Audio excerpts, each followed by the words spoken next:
The first time I saw my own face on the television, I was standing in a grocery store aisle, holding a basket with bread, milk, and oranges. The screen above the cashier flickered, and a red banner slid across the bottom. Breaking news. I only half noticed until a woman beside me gasped softly. I looked up, distracted, and there I was. The photo was old, taken years ago, back when I still smiled easily. My hair was shorter, my eyes brighter. Underneath it, in bold letters, were the words, "Missing person, last seen 2 years ago." For a moment, the store noise faded. The beeping of scanners, the murmur of voices, all of it drained away, leaving only the low hum of the television. The reporter's voice continued, calm and practiced, talking about how I had vanished without a trace, how my family still searched, how police had reopened the case. I felt something tighten in my chest, not fear exactly, but disbelief so sharp it hurt. I was standing right there. Alive. Breathing. Holding a basket with oranges. The woman next to me whispered, "That's so sad," and I nodded automatically, as if she weren't talking about me. I paid for my groceries, my hands shaking just enough that the cashier noticed. She asked if I was okay. I said yes. I lied well. I always had. Outside, the sky was the pale gray of late afternoon. Cars passed. People moved on with their lives. I leaned against the brick wall of the store and watched the automatic doors open and close. Missing. That was the word they used. As if I had been taken. As if something terrible had happened. In reality, I had simply left. 2 years ago, I had been someone else. A daughter who answered calls, an employee who showed up on time, a person with a name that fit neatly on forms and documents. Then my mother died, quietly, in a hospital room that smelled like disinfectant and loss. After that, everything felt too loud. Too demanding. Grief didn't crash over me all at once, it seeped in slowly, like water into walls, until everything inside me was damp and heavy. One morning, I woke up and realized I could not do it anymore. Not the phone calls asking if I was okay. Not the sympathetic looks. Not the expectations that I would return to normal. I packed a bag. I withdrew my savings. I left my phone on the kitchen table, face down. I walked away. I told myself it wasn't permanent. I just needed space. Time. But days turned into weeks, weeks into months. I moved from town to town, took cash jobs, slept in small rooms with unfamiliar ceilings. I changed my hair. I stopped using my name. It felt like erasing chalk from a board, one slow swipe at a time. I didn't think of myself as missing. I thought of myself as gone. Seeing that news report cracked something open. That night, in my rented room above a closed-down bakery, I couldn't sleep. The reporter's words replayed in my mind. My family still searches. I pictured my father, older now, his shoulders more bent. My younger brother, whose birthday I had missed. Faces I had forced myself not to remember.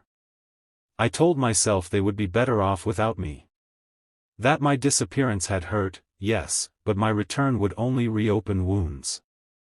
Still, the image of my face on that screen followed me everywhere, like a reflection I couldn't outrun. The next morning, I went for a walk to clear my head.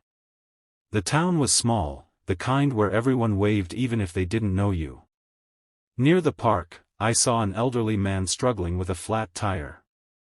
Cars passed him by. He looked frustrated but resigned, sitting on the curb with his hands folded. I almost walked past. I had become good at not getting involved. Invisibility had its advantages. But something in his posture reminded me of my father, and before I could stop myself, I asked if he needed help. I didn't know much about cars, but I knew how to listen. We worked together slowly, him instructing, me following. It took longer than it should have, and by the end my hands were dirty and my arms sore. When we finished, he smiled at me, wide and genuine. "Thank you," he said. "Most people don't stop anymore." "You're welcome," I replied, surprised by how warm the words felt leaving my mouth. He introduced himself.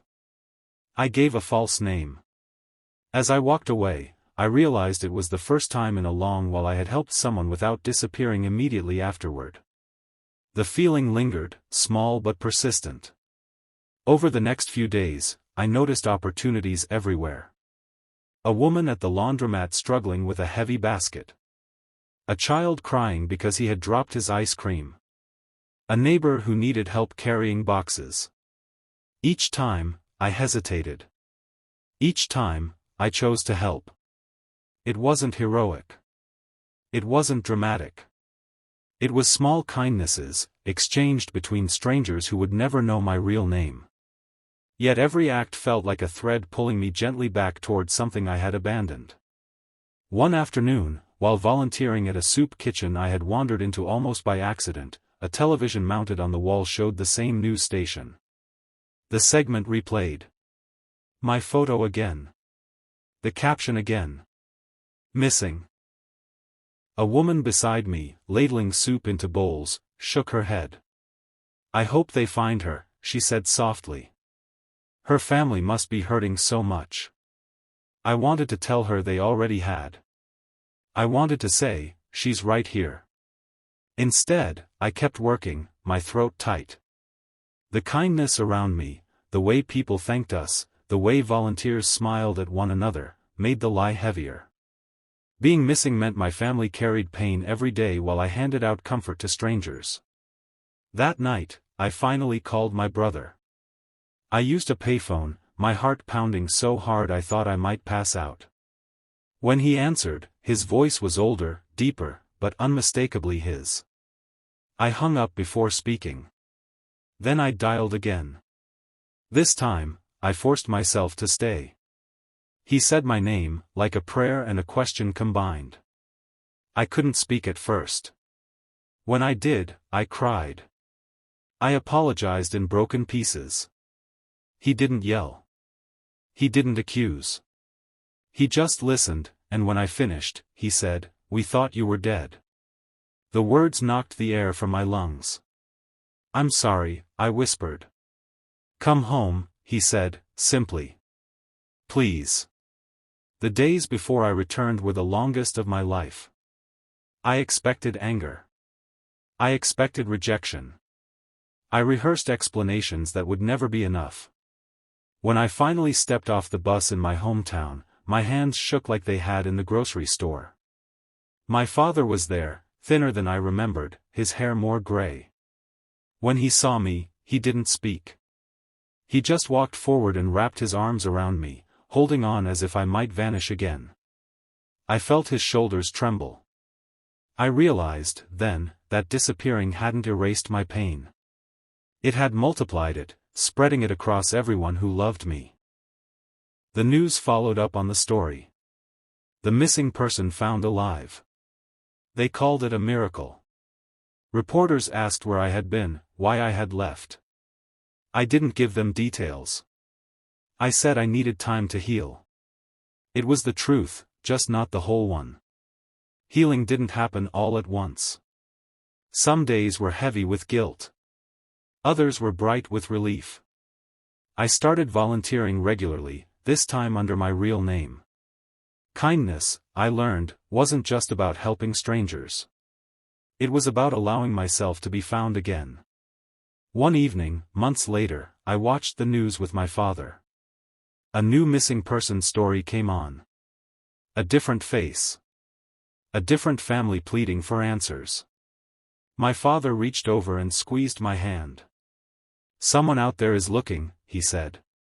"Yes," I replied, thinking of